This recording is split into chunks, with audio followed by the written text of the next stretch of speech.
Okay, so this is the underside of a leaf of one of my house plants. I think it's called Tradescantia zebrina, or the Wandering Jew, but don't write that down in front of the HR department or, anywhere professional, because they won't let you call it that anymore. Even though I had a Jewish friend who has one, and he also calls it the Wandering Jew, so he seemed to be fine with that. Anyways, Canada's getting weird. Yeah, so these green little lip looking things, these are the stomata. These are the gas exchange cells of the plant. And they'll stay open when there's enough water in the leaf for evapotranspiration to occur. And basically what that is when it lets out a little bit of gas and water, so water gas, and so it loses water until it doesn't need it anymore. And when it doesn't have enough water, it'll shut those down because the turgor pressure in the cells will disappear because they're basically like full balloons that are curved a bit when they're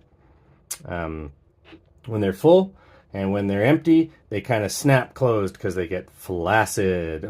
Not really, but that's probably the wrong word.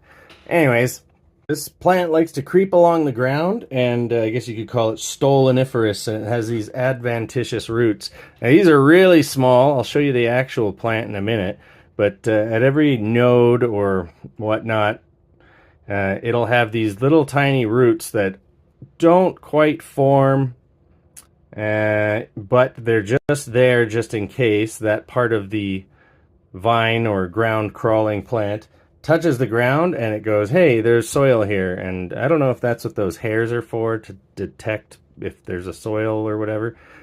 But once it detects there's soil, these little nubs will turn into roots, dig into the ground, and you can actually cut the plant up into little pieces and just shove that right in the ground, and it'll grow a new plant. Can I make it bigger? You'll have to just use your imagination here. Why is it so dark? My setup isn't really for making good videos with under the microscope, so just bear with me. Here's a little bit closer. So there's 1, 2, and then the third one seems to be the most developed so far.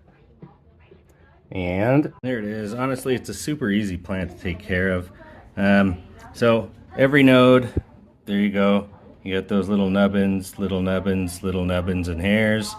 And yeah, only the bottom of the leaves had those, had the stomata on them. The top side doesn't.